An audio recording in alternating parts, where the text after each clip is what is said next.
Good morning, everybody. We're going to go ahead and get started in about 4 minutes and let some people have some time to get logged in. So we'll get started right on the 10 o'clock hour.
All right, good morning, everybody. We're going to give it 1 more minute, let some more people get logged in. We still have some people logging in this morning, so thank you for being patient, and we will get started in just a moment.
All right, good morning, everybody, and thank you for joining us this morning. Hope that your summer has been going really well. Some of you might have been at our SAIs that we saw you this summer, so thank you for joining us again today. And so today is our Get a Grant workshop. We have two of our grants that we will be talking about, our book grant and our project grant. And so hopefully this workshop will clear up any questions or concerns that you have about the grants, or maybe give you some fresh new ideas now that it's the end of summer and we're getting started into our school teaching mode again. Maybe we'll give you some ideas that will spark interest into applying for the grant. So just to let everyone know, first, we are recording this session. So if you have to leave early or you get disconnected, this video, once we're done, we will let it download to the computer and upload it to our blog page.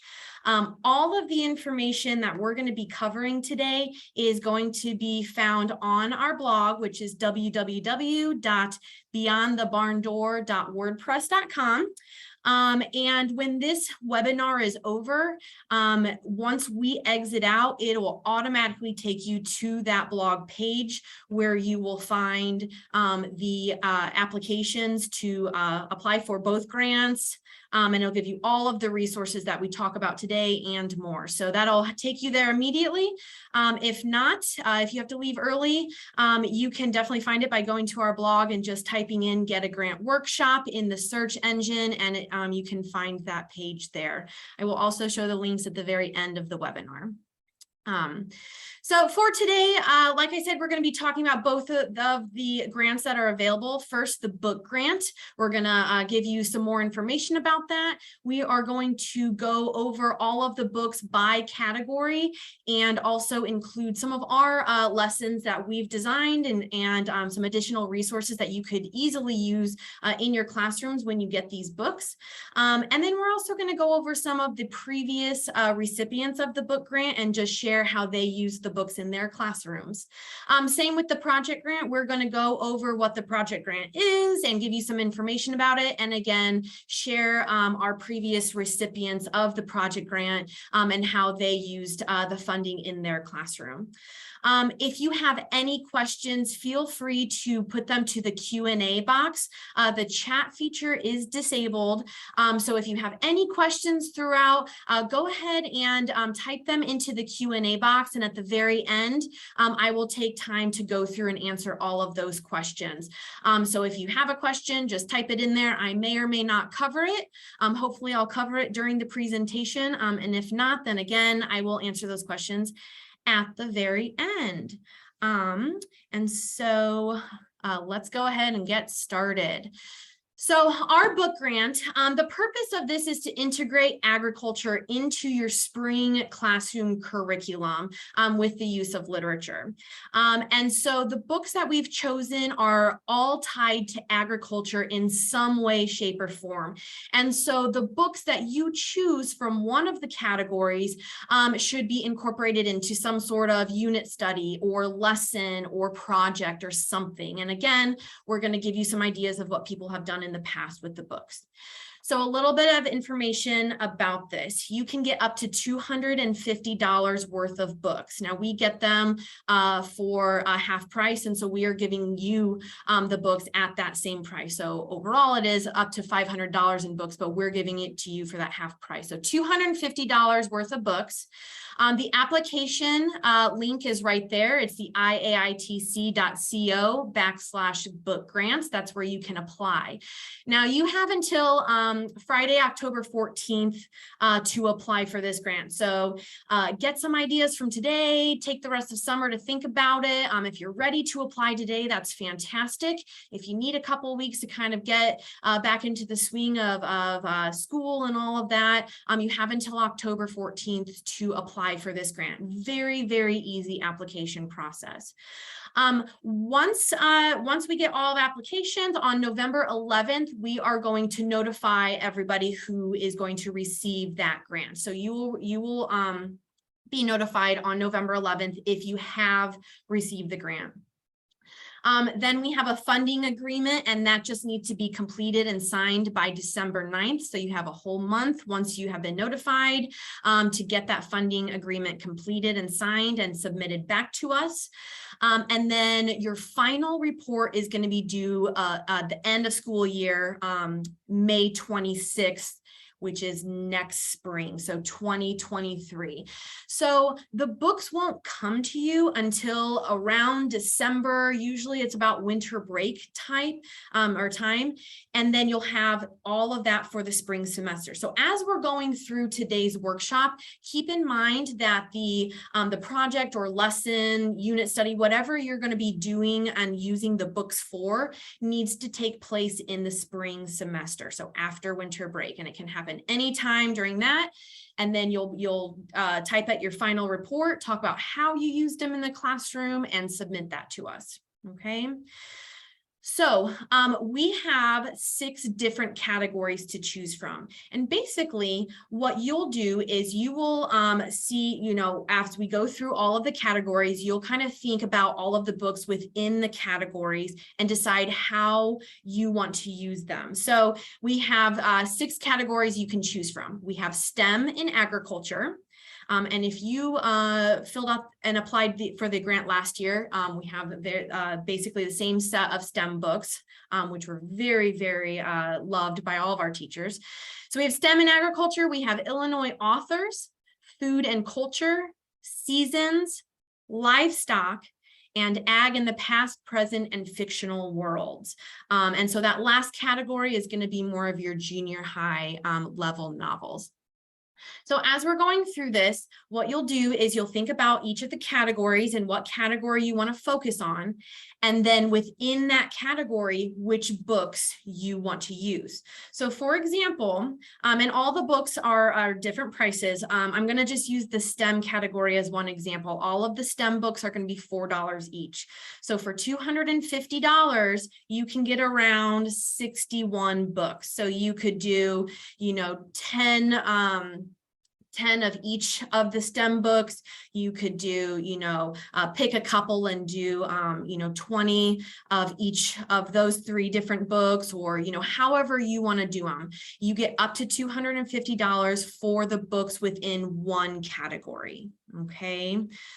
So hopefully that will make sense at the end. If I need to re-explain that, we can definitely do that at the end. So we're going to go ahead, and Lee is going to take over and talk to us all about our STEM in agriculture. Awesome. Thanks, Stephanie. So for those of you that I haven't met yet, I'm fairly new on staff here with Ag in the Classroom. I've just got 2.5 months or so kind of under my belt here, to start at the beginning of June.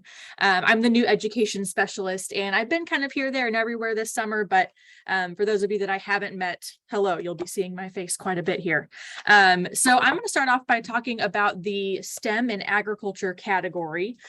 So all of these books, kind of like Stephanie said, they're a similar set of books to what were offered in last year's book grant, but it's the Makers Make It Work series, and my blurring background is going to kind of complicate things there when I'm holding them up. But these are really, really good books. This Makers Make It Work series was not intending to be an agriculture series or set of books, but every single one has a really strong ag connection and some opportunities for you to bring some really good ag projects and activities into your classroom. So everyone does have a good story that you'll read to your students. And then in the back of the book, they have some like discussion questions and like a try this kind of experiment that you could do in the back of those. That's all built into the book itself. So we're going to talk about kind of each one a little bit, and then give you some examples of activities and lessons that we have developed that you could do with these, and then some other extensions that you could do as well. So if you want to flip to the next slide there. Perfect. So the first one that we'll start with is the Great Pumpkin Smash. So as everybody knows, we have a ton of pumpkins in Illinois. And so reading books about pumpkins and bringing some pumpkin literacy into your classrooms is very relevant to our state specifically. And in the Great Pumpkin Smash, in this book, this little boy builds a pumpkin catapult. He builds kind of a little model catapult, which we did at all of our SAIs this summer, out of popsicle sticks and spoons and rubber bands. And then he turns it into this bigger project and builds a big model scale of this, and launches it at kind of a local park, a local festival. So the lesson that we have kind of incorporated in here to show you is just that building of that pumpkin catapult, that science, that inquiry, and the engineering process of that. So a really, really fun activity. The little popsicle stick version is really fun to do with the little candy pumpkins or whatever small object you have lying around in your classroom. So that's a fun activity you can do with that one. 7 days till ice cream is obviously you can incorporate lots of dairy connections, and that's what we're going to talk about here. But it's actually a book about computer coding and kind of everything that goes along in with that. So this group of kids in this story is trying to figure out why the ice cream truck won't come to their house. And so they map out kind of their neighborhood layout and try and figure out, on if XYZ happens, then they turn left. And if it's Tuesday, then they turn right and all this different stuff. So kind of a fun little book about computer coding. But a couple of resources that you could use to spark some inspiration is the first one that kind of on the top there is the whereismymilkfrom.com. And every single dairy product that hits the market that you buy in a store has a dairy code on it, which is found kind of by the expiration date. And you can go to this website, it's free to use, whereismymilkfrom.com, and plug that dairy code in there. And it'll tell you exactly where that dairy product was processed and what other products are processed at that facility. So that's kind of a fun activity that you could do often in your classrooms. If you wanted to, you could have your students bring back their milk cartons from lunch and each plug their little dairy code in and see if anybody who pulled, 2 students who pulled milk from the cooler right next to each other could potentially have gotten, those 2 milks could have come from a completely different processing facility, and talk about the supply chain and everything that goes along with that, which is pretty cool. And then the other one that you could do that you may have done in your classrooms before is just this classic ice cream in a bag. Heavy whipping cream, I think it is, and sugar and vanilla, and then put that in a little bag, and then in a bigger bag with ice and salt, and shake the bejesus out of it until it turns into ice cream. Pretty fun activity, and definitely gets the kids really excited about dairy and talking about all of the chemistry that goes along in with that. So next couple. The next one that we've got is Slime King. So in this book, this kid has kind of an online business where he is making slime and selling slime, and he's known around the school as this Slime King, and ends up incorporating it into like a science project, extra credit project, and his teacher gets really excited about it. And then the activity that we could show you with that one, or that you could do with your students with that one, is just to make oobleck.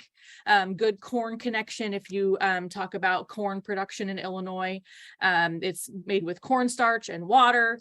It's a non-Newtonium fluid, so it's got the properties of both a solid and a liquid, and kids love to get their hands on it and play with it. We haven't linked it here, but there's also a really cool video. Ellen DeGeneres a handful of years ago had a guy on, and he built brought in, I don't know, a giant tank of oobleck, and had one of the members of the audience run across it and show that she could run across it without falling into it. Really, really fun video. It's only a couple 3 minutes long. Highly recommend showing that one to your students. They'll get pretty excited about it. But we made the oobleck in our SAIs this summer too, which was really fun. Runaway chicken. We have quite a number of poultry resources that we've developed kind of recently. In this one, she finds a chicken, a stray chicken, if you will, kind of on the road, and keeps it, learns about chicken care, builds a coop for it, et cetera, et cetera. couple of resources that you could use would be the Illinois Eggs in the Classroom. So Chris, our education manager here with Ag in the Classroom, did this video series kind of when COVID hit and we were all kind of locked up at home, showing the incubation process and the chicken care and everything with some of his chickens at his house. And then we've also kind of linked there on the bottom, or at least pictured there, our ag venture with poultry. These are basically our worksheets, which are curated to go along with every single ag mag that we put out. And so these are just quick, print them, take them, give them to your students and go. Resources for you to utilize if you want to get your students reading those ag mags and answering some questions. I think the last one here that we'll talk about is the Time to Shine. In this one, this little girl's so sweet. There's a big storm that rolls through and the power goes out her house, but it's her parents' anniversary the next day, and she really wants to be able to cook a meal for her parents for their anniversary. So she builds a solar oven and makes enchiladas for her parents for their anniversary. Very, very sweet. But it's made out of a pizza box. And so you can do kind of some pizza connections. If you want to talk about that, we've got our Pizza Ag Mag with lots of really good resources. And then you can build a solar oven just like the one that she builds in the story that is kind of a picture of it there out of a pizza box, which is very fun to do. Oh, I lied, one more. And this one has a really cool resource that goes with it. So How to Grow a Monster is just about, I think in the story, there's a giant zucchini that ends up getting grown, and the process of pruning that plant and clearing way for that giant zucchini to grow that monster zucchini. But the really cool program that we want to tell you about here is this Bonnie cabbage program. Baby Bonnie plants a cabbage, Bonnie plants cabbage, there it is. And this is a really cool program just to try to get students more engaged in growing their own food and in this process of gardening and food production. And so you kind of apply for this program. It's a 3rd grade program. And they, I think, send you seeds to grow cabbage, and then you see how big of a cabbage you can grow. And then you send pictures in. You can see lots of pictures kind of on our slide here of giant cabbages that have been grown. And I think there's a scholarship associated with it. The kids kind of get rewarded for their efforts if they follow through and send pictures of it in. So again, lots of really, really good resources in this STEM Makers Make It Work category. And again, this is the most affordable group of books, category of books in the book grant. So you can pretty easily get your hands on quite a number of those and engage your students in a really cool way in your classroom with those ones. All right, thank you, Lee. We're moving on to Illinois authors. And so with Illinois authors, we have a handful of books here: the Superlative A. Lincoln, The Inventor's Secret, The Buzzy Bee Book for Kids, The Water Lady, and Pick a Pumpkin. So going into the Superlative A. Lincoln, this is by Eileen Meyer, and they're just poems that describe our President Abraham Lincoln and his famous extremes. So, how he was the tallest president, and he was known for being the biggest dreamer and thinking about ways he could, make money for himself and his family, all the way to having the best use of accessories in using his stovepipe hat for carrying letters and envelopes and things like that, and using the flat top as a writing surface if there was no other writing surface around. It's a really great book. Again, it's bringing in ideas for poetry and a different type of writing that students aren't necessarily familiar with. And so the activity that we paired this with is Lincoln's patent. And so a fun fact is that Abraham Lincoln is the only president of the United States that has a patent. And this is for a floating device that would be attached to flatboats so that they would not get stuck in shallow waters. And so if a boat was coming upon shallow waters or kind of getting stuck, you could inflate this device and it would lift the boat up so that they could pass through those shallow waters easily, and then they would deflate that device once they were through those shallow waters. There's no evidence that this was actually created or tried out, but there is a patent for it. And so this activity allows students to see a primary resource that's included. You can see on the slide, there are a letter of cursive writing. We did type it out at the bottom. A lot of students don't know how to read cursive, but also that's very hard cursive to write, or to read. And so we wanted to just bring both in just to show that primary resource and ask questions and have them answer those questions about the resource, and then kind of rethink that patent. And so then it gives them the opportunity to think about how they might design that on a certain boat. And so they have that worksheet to try to draw on and see what kind of creation they could come up with. The next book is The Inventor's Secret, and this is written by Suzanne Slade. This is a story on a collaborative nature of scientific discoveries. And so we have our two main characters, Thomas Edison and Henry Ford. And Henry Ford is struggling to make the best gas-powered car that he can. He knows a lot of other people are working on this, but he wants to be the one to make the best working gas engine. And so he is struggling and getting very frustrated because he just can't do it. And all the while, Thomas Edison is just becoming well known. He is getting so much credit for all of his inventions. He is earning patent after patent. And so Henry Ford's getting frustrated and he wants to know what the secret is. So he finally meets up with Thomas Edison and learns that the secret all along is to keep at it, is what Thomas Edison tells him. And so it just talks about how, when we get really frustrated, we just have to keep practicing. We have to try to rethink and take what we've done and try to mend that to something different. The activity that we've included in here is it's a very generic STEM worksheet. And so this is a guide to help students think about the problem or challenge that is at hand, list all of the materials, think about the questions they have before they get started, and then, draw a blueprint and go through the strategy. So this is definitely also not just a worksheet that you could use doing a STEM activity related to the Inventor's Secret, but also you could definitely use this if you wanted to with the STEM books in the previous category that Lee just talked to us about. And so definitely a very cool tie-in there. Now, I do just want to pause real quick. So if you wanted, if you're like, oh, I really want the Inventor's Secret and I want books from the STEM challenge, we could definitely tie that together. In each application, you can only apply for books from one category. So there are some ways to kind of get around that. Definitely, if you have another teacher who is interested in the book grant, both teachers can fill out a book grant for different categories, and then you guys can share books. So that is one example. So keep that in mind as we're going through this, that there are ways to get books from different categories. The next one that I want to talk about is The Water Lady, and this is by Alice McGinty.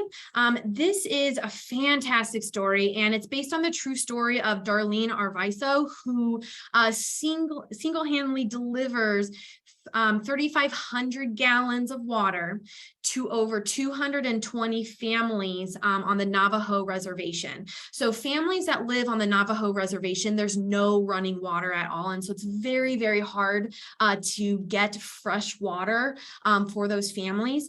And she and Darlene noticed that this was an issue and needed to do something about it. And so she took it upon herself to be the person to bring water to these families. And she does this every single day. So delivers 3,500 gallons of water to 220 homes every single day. And Alice McGinty did a great job highlighting everything about Darlene being a heartwarming person and a very caring person, and all of the families that she works with, and how everybody can work together to make sure everybody has what they need for survival and those essentials. So fantastic book. We have a lot of water resources that could be paired with this, but just our basic ones. We have our Water Ag Max, which Lee had mentioned previously. As a reminder, these are written around the 4th grade reading level, and they are nonfiction text and all cross-curricular. So you're going to find highlight maps in there and highlighting social studies and geography. You're going to find, science in there, especially when I'm, looking at the water cycle is going to be in there and talking about properties and molecules. ELA, of course, it's cross-curricular. You can find a way to fit it in. And then this picture of the baggie right here is our water cycle in a bag activity. And so just a very simple activity to start introducing the process of the water cycle. Very simple materials, as you can see there, and you can hang the baggie in the window and watch the water cycle happen. The next book is Pick a Pumpkin by Patricia Tote. This is an awesome book, a great read aloud with fun, full pictures. And it is focused on students picking that perfect pumpkin for carving jack-o'-lanterns. So definitely an awesome activity to talk about pumpkins and tying in the Illinois statistics of pumpkins, like Lee mentioned. Also a great book to have in your classroom year after year, especially in the fall time, to talk about pumpkins and the traditions of Halloween, and there's a lot of social studies behind that. The activity that we are pairing with this is our 3D pumpkin, and essentially you would give students strips of paper, super easy to print and cut out onto orange construction paper, and each of the strips has a fact about pumpkins and Illinois, and they just use some brass brads and turn it into a little 3D pumpkin, which is perfect to display at home or in your classroom. You could also make this a little bit more challenging for your higher level students, so 3rd or 4th grade, and give them blank strips of paper, read through our Pumpkin Ag Mag, take a field trip to a pumpkin patch, and have them write facts that they've learned about pumpkins on there and make it just a little bit higher level for those students. So this is our Pick a Pumpkin book. And the last book for Illinois authors category is the Buzzy Bee book for kids. And this is also written by Alice McGinty. And this is a book that takes you through a little bee is talking to us about all of the jobs it has. And throughout, it's going to give you different facts. It's got great up close pictures of bees and this one specifically covered in pollen. You can definitely bring in what pollination is and how that works. Tons of stuff about native Illinois flowers you can tie into here. And the activity that we want to share, we've got a few on here. So the first one right in the center is called the Bees, Knees, and More. And these are flashcards. So the first side of the flashcard is going to be a picture of a bee, and the part on the bee that's being highlighted is going to be colored. And on the back side, it's just going to have information about the function of that part of the bee and maybe where it's located and things like that. There's also a labeled diagram of a bee, and there's a blank sheet and a word bank at the bottom if you want to have a formal assessment of students learning the anatomy. They can use the word bank to fill in all of the proper anatomical parts of that honeybee. We also last year, Chris, again, did another video series called Bee School. And so he is raising honeybees on his farm and takes us through, how to get the hive set up, everything that they need, and how to take care of them over the winter and all things like that. So our series is called Bee School. It's a fantastic series. Go ahead and check that out. And I do want to say all of our video series, we are talking to the audience as if your students are our audience. So it is definitely something that you can play in your classroom, and we are talking to your students about this information. So we take in consideration the level of vocabulary that we use and how we explain it. And lastly, build a bee hotel. This is something that we shared at all of our SAIs this summer. Lots of different models and materials that you can use and easily find online. Ours is just using recycled cans or water bottles, decorating those, and then using cardboard sticks and a variety of other organic materials that you can find outside, like pine cones and leaves and things, and just build a bee hotel. So a hotel where multiple species of bees could possibly make their home in there. So it gives you definitely a good way to talk to students about all the different species of bees that are native to Illinois and the different habitats that they all live in, and all of that. So those are books for the Illinois authors category. All right, our next category is all focused on food and culture. And so we have Saturday at the Food Pantry, Let Me Fix You a Plate, Magic Ramen, Watercrest, and Feasts and Festivals Around the World. So to get started, two of the books that I want to talk about are Saturday at the Food Pantry and Magic Ramen first. So Saturday at the Food Pantry is by Diane O'Neill. And in this story, we have our main character right there on the front. Her name is Molly, and her mother takes her to a food pantry to go shopping. And this is her first time ever visiting a food pantry. So, you know, being there and signing in and getting a list of the amount of product that they can buy is all very new for her. And then she sees a friend, and her friend is very, put off and doesn't want to be seen. And Molly wonders why her friend would be embarrassed to be there, and why she would be embarrassed to be getting help when their family needed help. And so it really is a good heartwarming book that shines light to the reality of food insecurity, not only just in the world, but also the millions of students that we have that are faced with this food insecurity, and the resources that are out there to help those families. The next one is Magic Ramen.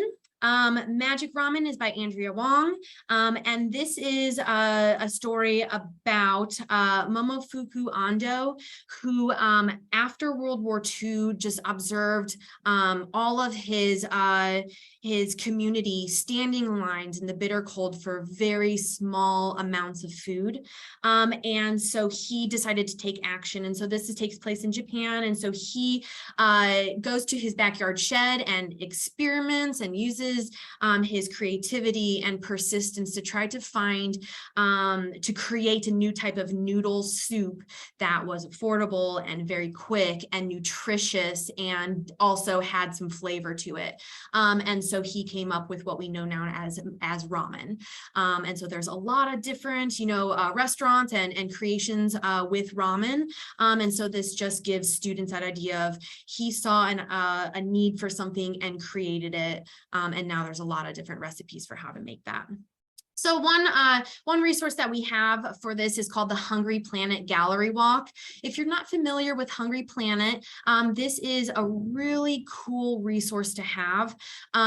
It's not for elementary or junior high students. It's more of high school or even an adult, but our authors went around and visited families around the world and said, hey, can we interview you and take a picture of you with a week's worth of groceries? We'll buy the groceries for you if we can just take this picture of you and your family with that whole amount of food and interview you. And it's a really cool resource to see families around the world and what they have available to them in different areas. We have families with different economic backgrounds.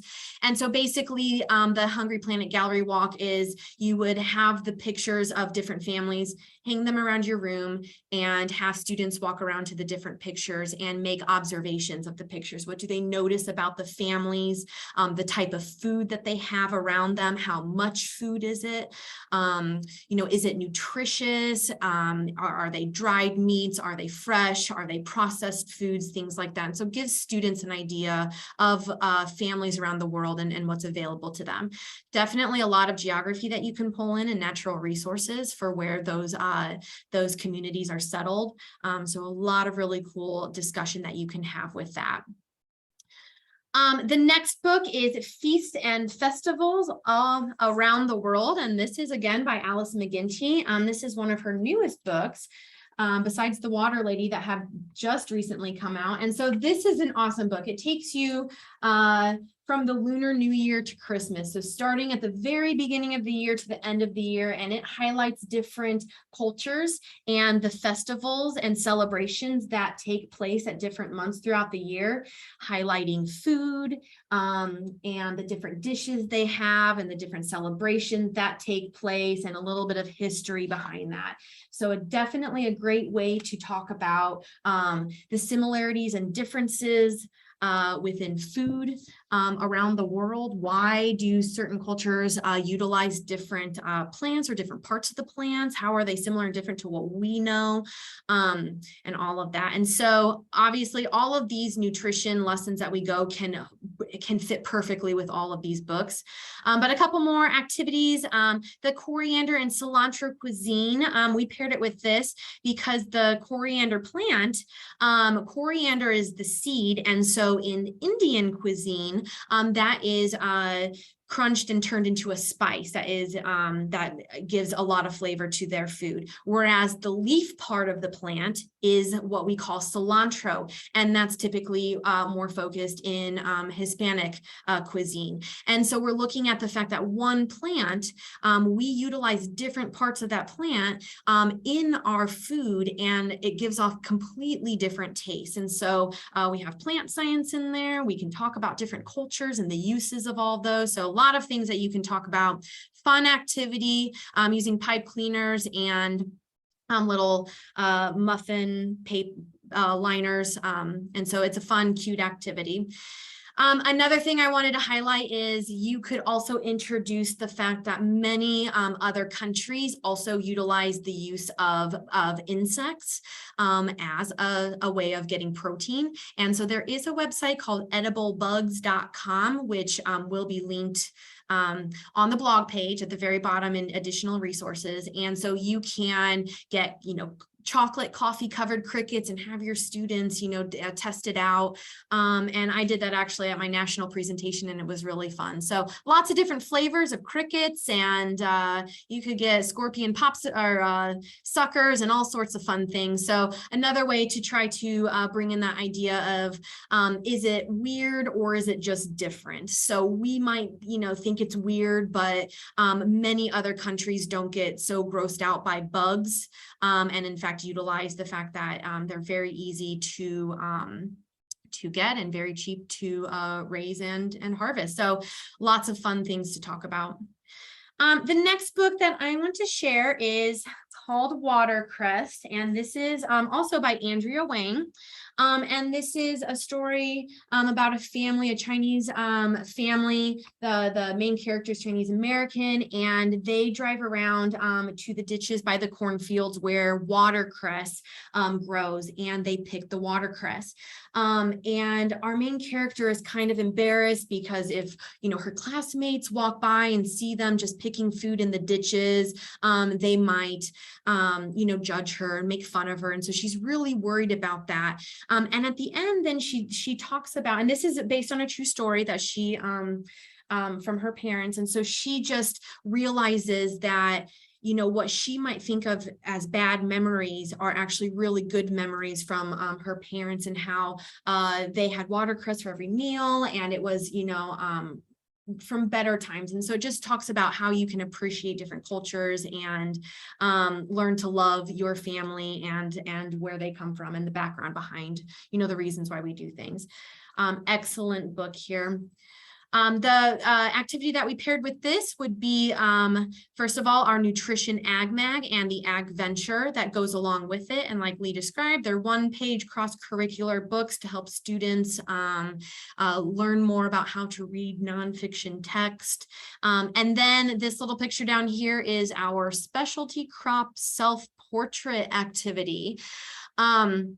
obviously that's my self-portrait if you can't tell from the similar nose. And basically students are using either a pumpkin or a watermelon as the shape of their head. And then they have a variety of different other crop there that they can color and cut out and kind of design what their self-portrait might look like.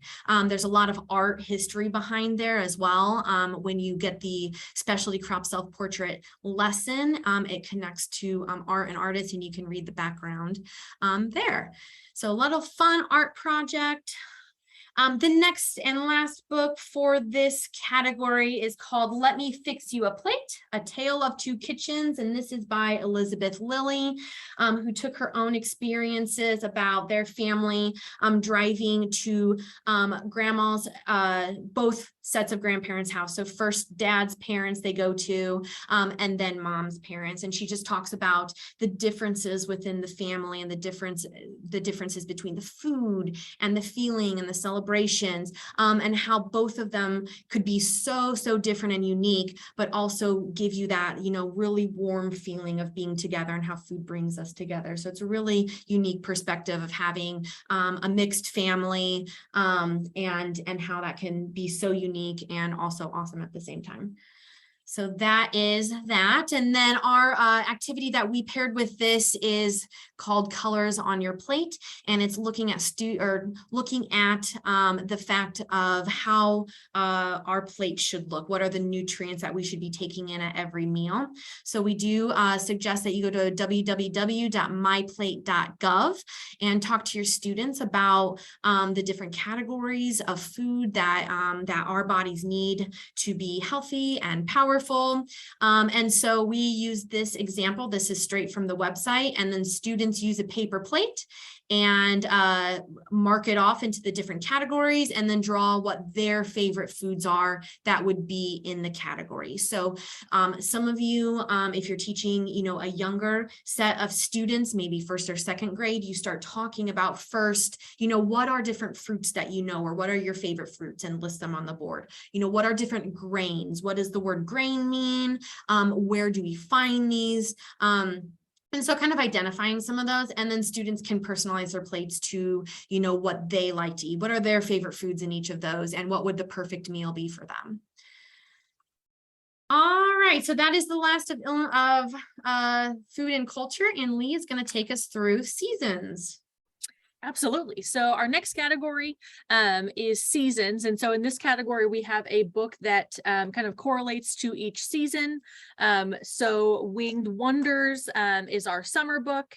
I Love Strawberries is our spring book. Thankful is our fall book. And then Z Grows a Tree is kind of that winter, talking about evergreen trees in that book. So I'll go through each one and kind of give you a summary of the plot and some resources that you could use in your classroom with these.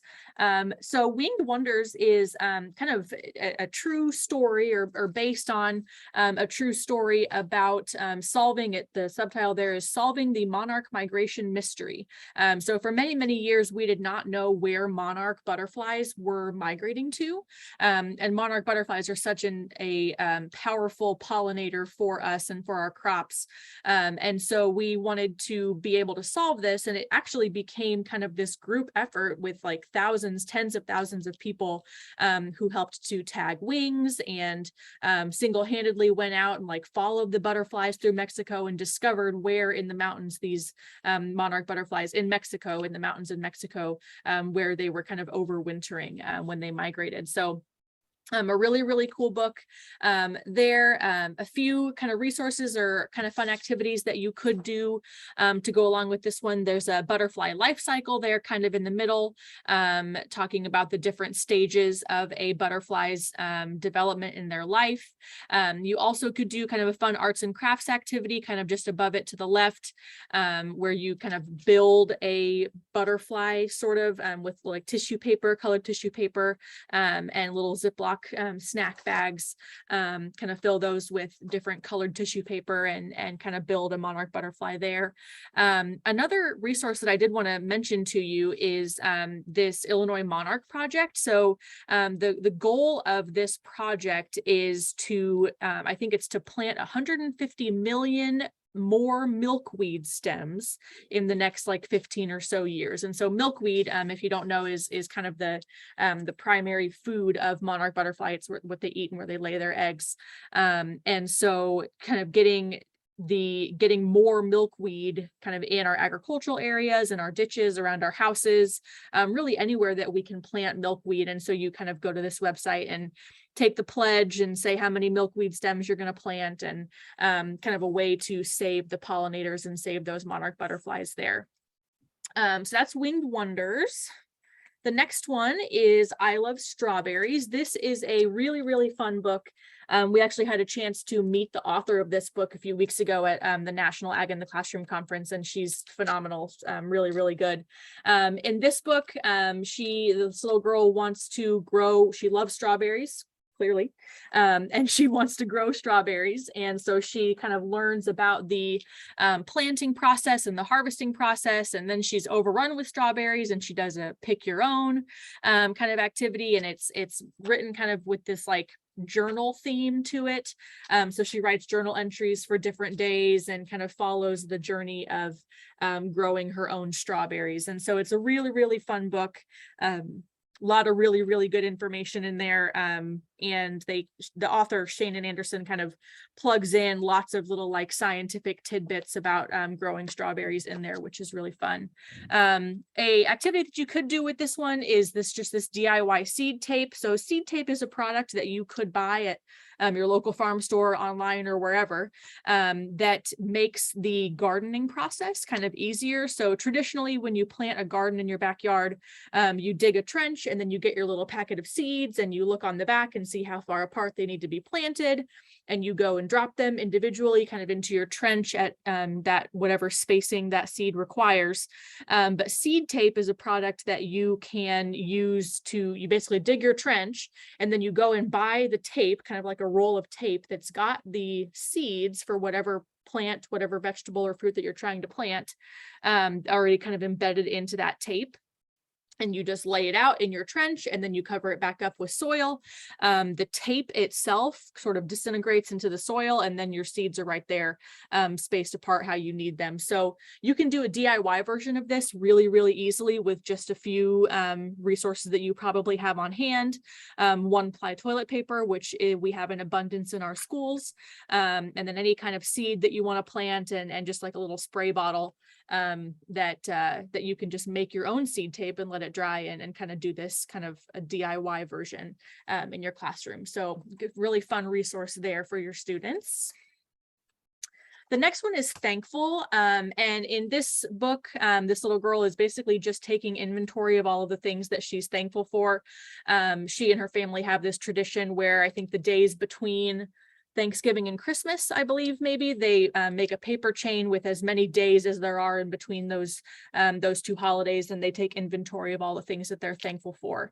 And so she's just kind of making that paper chain and naming all of the things that she loves about her life and what she appreciates. And so this book, I think the illustrations in here are really cool. It's just kind of this like paper kind of artwork that's really, really fun to look at.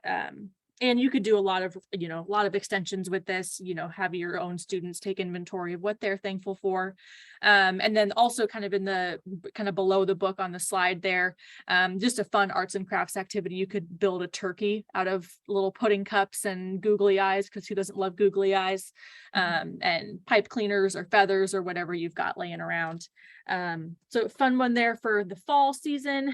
And then Z Grows a Tree. This follows the life of this little girl Z, who on the day that she is born, her family operates a Christmas tree farm. And so on the day that she is born, there is also a Christmas tree, an evergreen tree that sprouts on the same day. And so it's her tree and they kind of grow up together, and she learns about taking care of the tree and what all that entails. A few resources that you could use here. We did a bunch of virtual farm tours back in the COVID era for your students to watch in your classroom. And one of them was to Helmig's Tree Farm. So you could kind of follow the same kind of family as what Z in the book would grow up on and learn about Christmas Tree Farm. You could do kind of just the classic arts and crafts, create a pine cone wildlife feeder. That's a super easy one. You go around and collect pine cones kind of off the ground and then spread peanut butter on them and put like bird seed kind of around them. And that just creates a wildlife feeder that you can kind of hang in a tree for your wildlife to eat. We also have a really good lesson on our website called 3D Evergreen Trees, which is basically just a like tri-fold kind of whatever, it's like this tall trifold kind of Christmas tree, evergreen tree that follows the life cycle of a tree and has the different stages of that tree's life kind of on each side and learning about those. So a few different resources that you could use for that Z Grows a Tree. Okay, the next category that we have is livestock. And we have got a lot of really, really good books here in our livestock category. The idea here is that we've picked a book that tells an ag accurate story about kind of each livestock area. The one that we don't have in here is a beef book. So if you know of a really good beef book that we can incorporate into our book grant, please let us know. But we've got a good dairy book nonetheless. So I'll go through each one and kind of tell you about them and some resources that you could use with them. The first one is Tales of the Dairy Godmother. Chuck's ice cream wish. Chuck wants ice cream, and instead of just going and buying ice cream, he gets a dairy cow and has to take care of it and learn all about the making of that ice cream. Some cool activities that you could do in addition to that Where Is My Milk From? I kind of talked about some dairy resources at the beginning there, but you could also do a fun science activity making milk plastic. So dairy milk has a protein in it called casein that allows us to make a hard plastic out of it. And I wish that I had brought my little plastic so I could show you, but you basically just heat the milk up to a certain temperature, and then you add a strong acid. Distilled white vinegar is what the lesson calls for, and then you kind of mold it into, oh boy, I've been hand delivered my milk plastic. So this is a milk plastic. I don't know if you can hear. It's, I mean, hard plastic. And so this is what kind of is the end result of this lesson.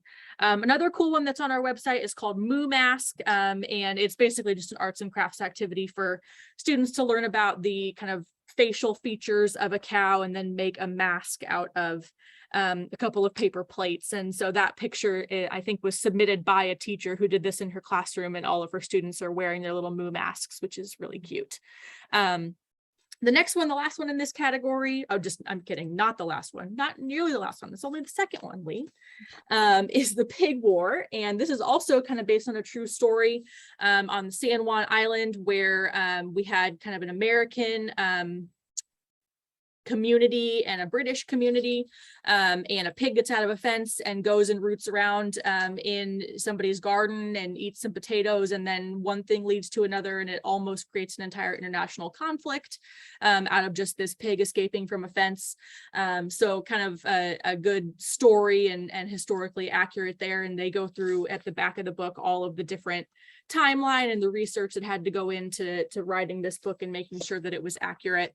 A couple pig resources that you could use. Bacon Blackout Poetry is really just bringing some English and some poetry kind of references into your classroom. It's a way to get your students more familiar with those ag mags. And so in this lesson, they basically read through the pork ag mag and do some blackout poetry where they, like in a certain section of the ag mag, they pick out words that they think would string together that aren't necessarily all together in the text, and they black out all of the text around them so that it becomes a new kind of piece of writing there. So a fun lesson there.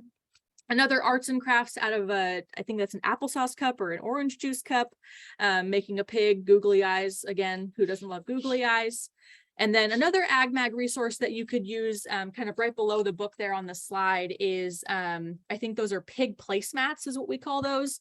And it's really just another like kind of read the pork AgMag and then pull out important information and put it onto this placemat kind of as a review of what information is presented in the AgMag. So some good resources there. The next one is if you want to knit some mittens.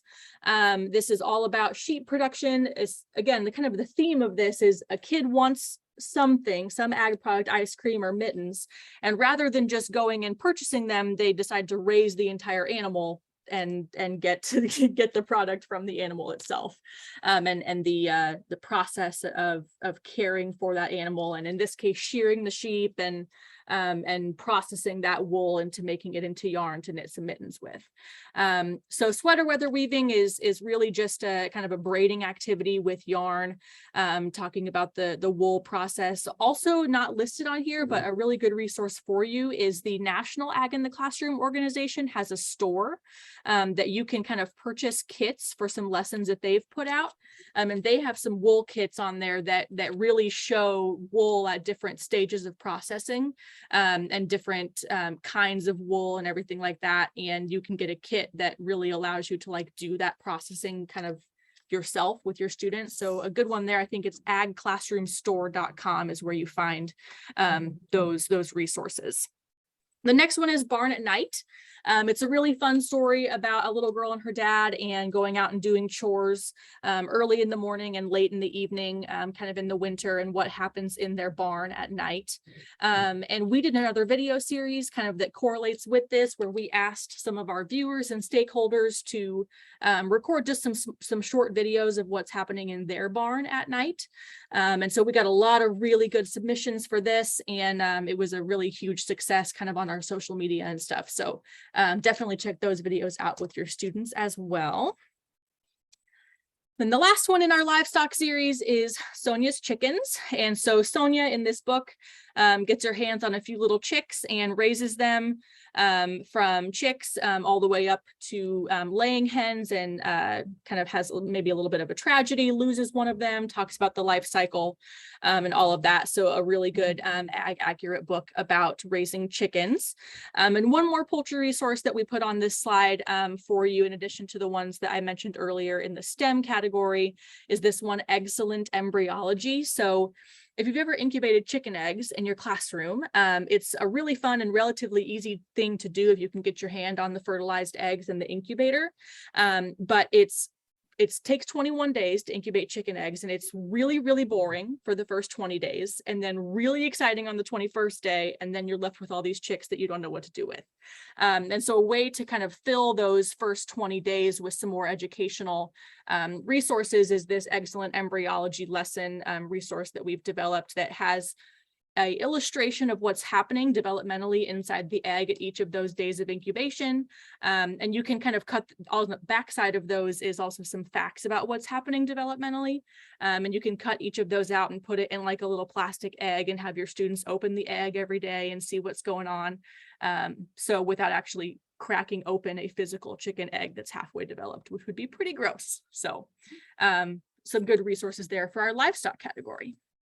Yeah, and I just want to add that with the Barn at Night series, the videos that were submitted was mostly, if not all, students who were talking about, what they do, what are their chores at nighttime, what do they do to, secure their barn at night and make sure their livestock or their machinery is all taken care of, which I think is cool, because then students can definitely relate to that. We have, a lot of stories with students who are taking on these big tasks. And a lot of our students may not be able to, relate with that. But then we have these series where it's just not adults. It's students talking about, this is what I do every day, and I go to school, and maybe you're one of my classmates kind of thing. So a lot of cool ways to show that students can do it. It's farm work is not just 100% adults, it's definitely family. So our very last category is ag in the past, present, and fictional worlds. And these are going to be novels for grades 5 through 12. And so we'll just go through these quickly because I know we're getting kind of short on time and I don't want to make you guys stay. If you do have to get going, just remember that this will be posted on our blog site. That's www.beyondthebarndoor.wordpress.com. If you forget all of that, just go to our normal website, agintheclassroom.org. And at the very top in yellow, it'll say this will take you to the blog site and go there. And then just type in the search box, get a grant workshop, and that'll come up. So this video will be recorded if you have to get going, but we'll just finish up here. We got a few more things to do, so we will try not to keep you too much longer. The junior high and high school level novels, the first one is Prairie Lotus by Linda Sue Park. And this is a story set in 1880. We have Hannah, the main character, that's shown right there on the front of the book. She is Chinese American, and her family moves to a new town. And she has all of these big dreams that she knows that she can be a good student.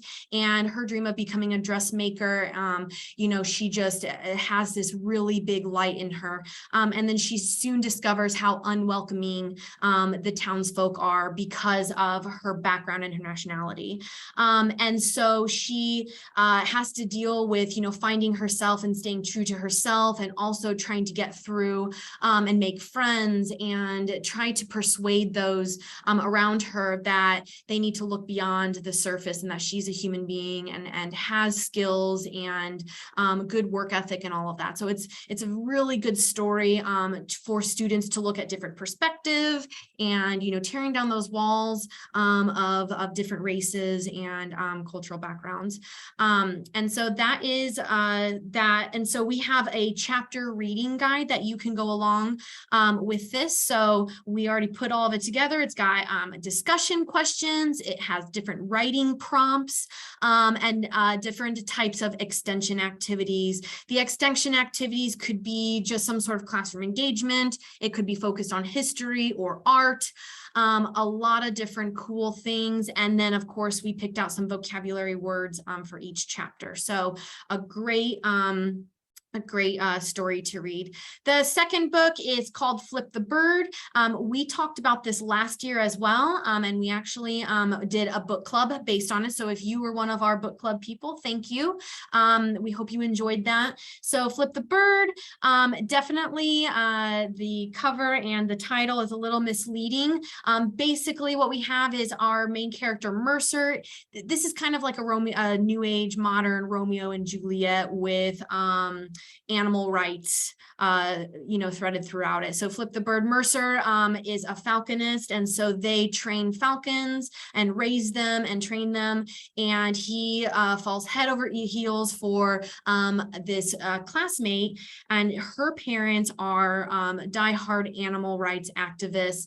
And so when both sets of parents find out that they are together, there's just a lot of fun storytelling, but it definitely brings in that idea and discussion, for your higher grade students about animal rights, or, when we're talking about raising livestock and making sure that they're kept safe and healthy, what does that look like for, because we are taking care of our animals and making sure that they are, well fed and give, nutritious feed to and all of the sorts. But then we have a whole nother side to the story that brings up a lot of good discussion. And so we also have a chapter discussion guide with this one, and these, this one's a little bit more simple. It just is questions embedded that you can talk about for each chapter. So you could have your students, work in small groups to answer them, find, evidence in the chapters to highlight why they answered the questions that they did. The last three books for this category, the first one is The Snow Fell 3 Grades Deep. This is looking at a style of poetry where it is taken each page not every single page, but they're looking at it's a story. I'm sorry, I'm getting all tongue-tied. It's a story focused on the storytelling of different people involved. And so the whole story is a string of memories and events that led for the Donner Party. So this is all focused on the Donner Party, looking at westward expansion and what it was like to move from one coast to the other and the hardships and everything that they had. And so we're tying this into some poetry. So again, Lee talked about the Bacon Blackout poetry as a style of getting your students to learn about how to write poetry. And then we have our Ode to a Vegetable. And so this is looking at an ode being something that you're really thankful for, that's really awesome. And so, you can have your students pick their favorite fruits or vegetables and write some style of poetry. The example that I have on the screen right down here is a acrostic poem. So the letters on the left-hand side spell out carrot. And so then it gives students the opportunity to practice using descriptive writing and, all of those good literacy skills there. The next book is Haddix by Margaret Peterson. And Haddix is a post-apocalyptic world where families are only allowed to have 2 children. And our main character right here, he is the 3rd child in a family. And so he has to remain hidden. He grows up on a farm. His family owns a farm. And in this book, it really highlights how the government has control over how the food is grown and how it's distributed. So the story really gives some light into, population size and food security and government regulation. So a really cool book, a lot of economics in there, and it's the first book in a whole series. So the activities we're tying with this is the first one, Futures Farming. And so this gives students an opportunity to look at the economic side of farming. Seed is, it costs a certain amount, and that might change. So when are farmers supposed to, buy their seed and what type of seed? And then in the end, once they're ready for harvest, what are prices like? Should they sell now for this price? Or should they wait to see if they can get more for their crop? But, if they don't sell now, it could also be that they're getting less for that crop. And so it really gives students that idea about, the economic side behind farming and making choices and, having to know a lot more than just planting and harvesting. Another resource I'd like to point out is this Journey 2050. And this is a free game that you can create an account and have your students play. And it's looking at food security and everything that goes in to feeding a huge population of people in the world. And so it definitely talks about how in 2050, how big our population is predicted to grow. And farmers are challenged to grow more and more food on less and less land. There's tons of things that we could talk about with that. But the Journey 2050 really allows students to play through this game of growing crop and growing different types of crop, and then trying to think about the economic side and the environmental side and all of these components that farmers have to take in consideration as they're going through this. So really cool game for your students. The last book is Wheat Flour by Cynthia Katahoda. Awesome author, fantastic book. And this is focused on a Japanese American family. And this is right after Pearl Harbor. And so her family, they live on a flour farm, and they're taken from their farm and moved to an internment camp, which happens to be on a Mojave reservation. And she starts to recognize how both groups of people are just unfairly treated. And so her family tries to, grow flowers and grow crop and try to figure out a way of living in a whole new lifestyle that they were forced to live. And so there's a lot of really unique and cool things that you could have discussions with your class about. A couple resources that would tie in with this if you want to go the pollinator route and talking about how they are flower farmers. Start looking into, floriculture and cut flowers and garden flowers and pollinators, native plants. There's a ton of pollination resources that we have for you, and a list of different books that would also pair with this. And then the other one is on the bottom right-hand side. This is just a snip from our new history website. So that is il.stateaghistory.org. And each of these are 4 different categories that you would click on, and it would come up with a timeline of different events that took place in Illinois. And so there are different video resources and just nonfiction text that they could read through.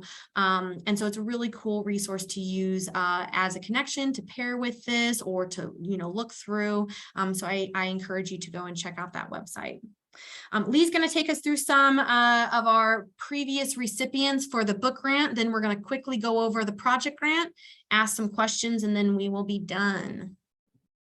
Awesome. So in the interest of time, I'm just going to kind of touch on a couple of these, but as a reminder, this as part of this book grant, you are also telling us in your grant application and in your follow-up what activities you did in conjunction with these books to sort of expand on them, and what lessons and projects did you incorporate into your classroom hand in hand with those books. And so this is some examples of what has been done in the past. And like I said, I'm just going to go through a couple of them, but this webinar is being recorded. So after the fact, if you want to come back and look at these again, you certainly can do that. You can just pause and read to your heart's desire.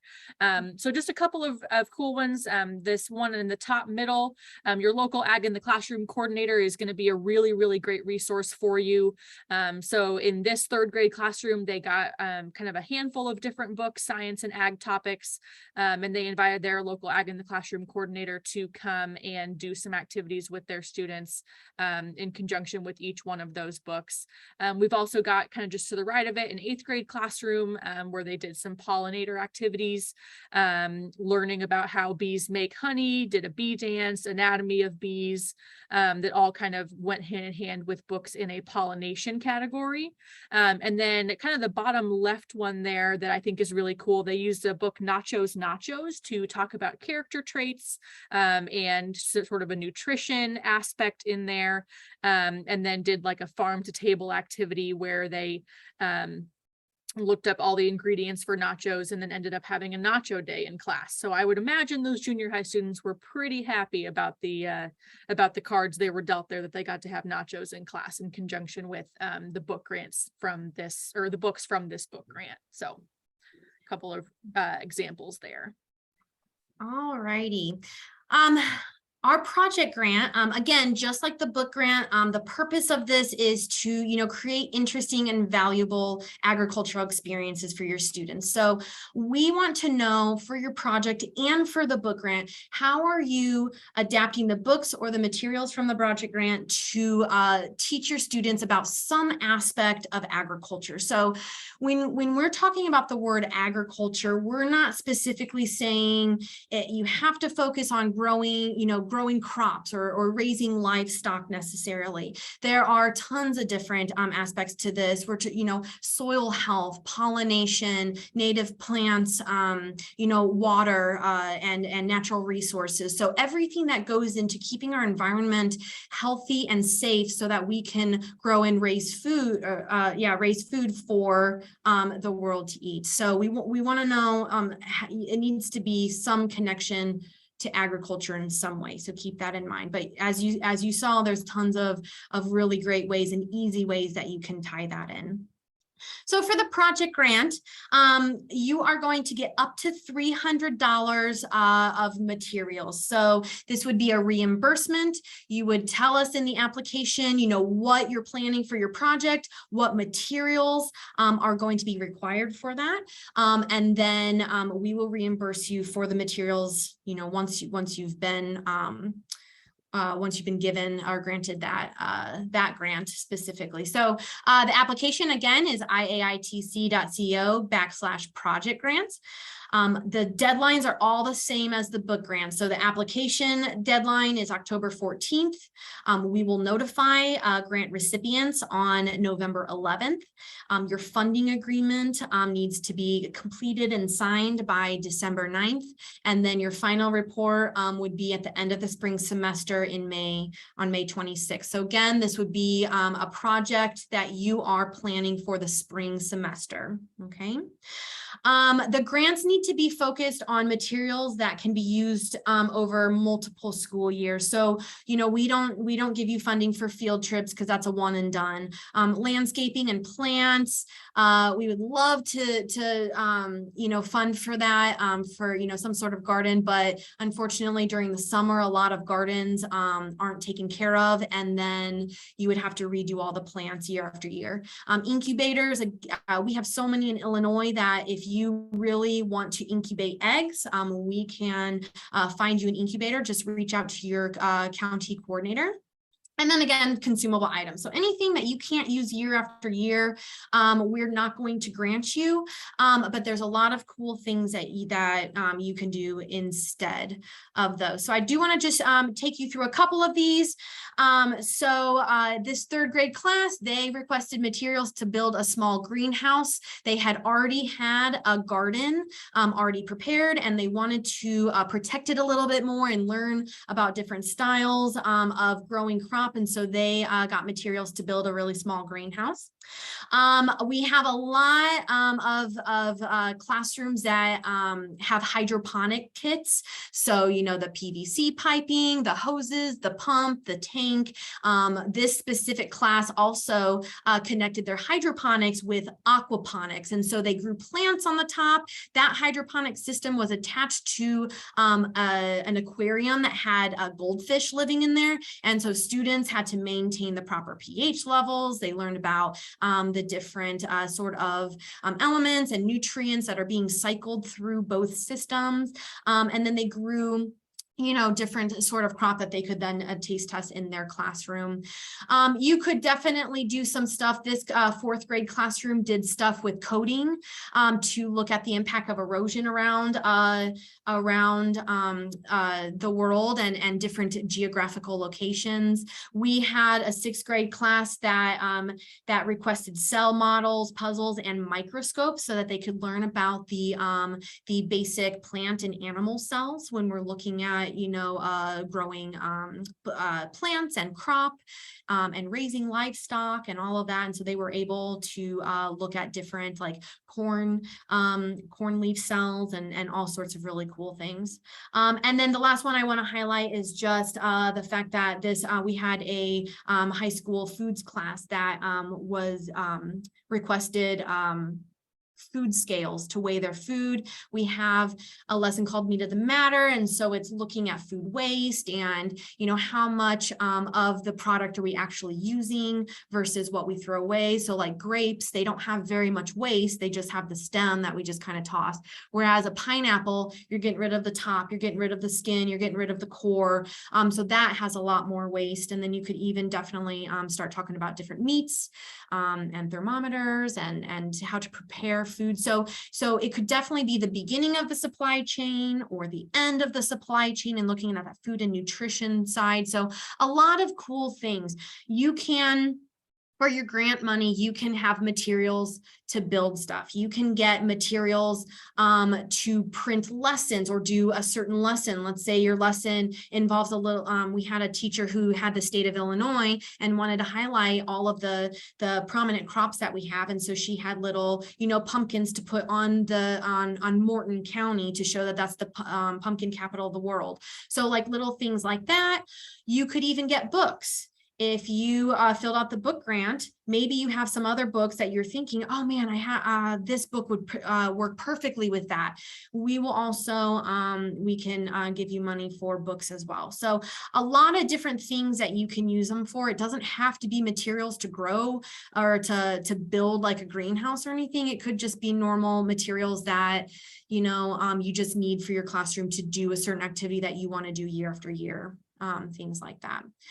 So I'm going to let you, if you have any questions, go ahead and put those questions in the Q&A right now while I finish up, and then I'll visit those. In the meantime, if you want, again, when we end this webinar, it's going to take you immediately to the blog page that has the link for both applications and all of our Ag in the Classroom lessons we talked about. And then at the very bottom is going to be all the additional resources that we shared. So the Ellen DeGeneres video, the Journey 2050 website, all of that kind of stuff will be linked at the bottom.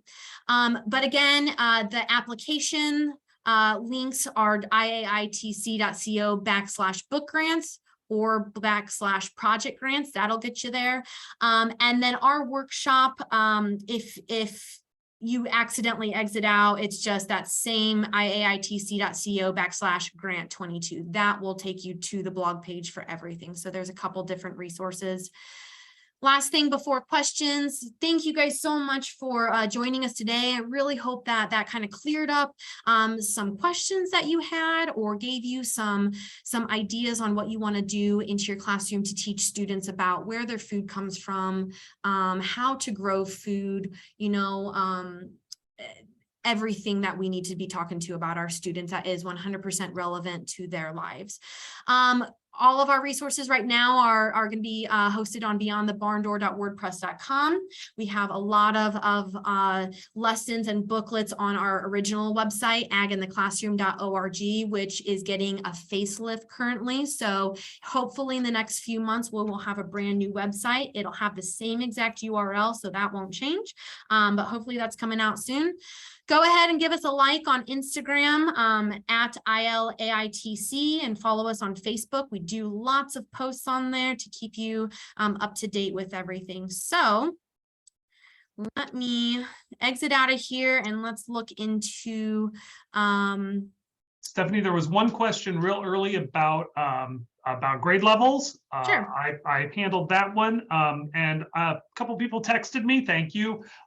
No, you get a check in the mail on around December 1st if you get the project grant. It is not reimbursement. We pre-reimburse you, so that's it. So a couple people said, "Is that a change?" No, not a change. You just got excited and said reimburse. We send you a check right before Christmas for your projects. Yes, there you go. So yep, you'll let us know what materials you want, and we'll cut that check for you. There was a question, like Kevin said, about the grade level books. Most of the categories, as you could see, are definitely aimed at elementary. There are a handful of those categories that I would have even used in my 6th grade classroom and even in my 8th grade classroom. Keep in mind that you do have students at all sorts of reading levels in one classroom, and so sometimes it is nice to have those picture books for your struggling readers, even if you're teaching, you know, 6th or 7th grade. But then we have that whole category of the novels that's more appropriate for junior high and high school. So I don't see any other questions. So we'll stay on for maybe a minute more to see if anything else comes in. But otherwise, thank you guys so much for joining us today. And we hope you have a great rest of your summer and relax before the new school year kicks off. So thank you again, and we'll see you sometime soon.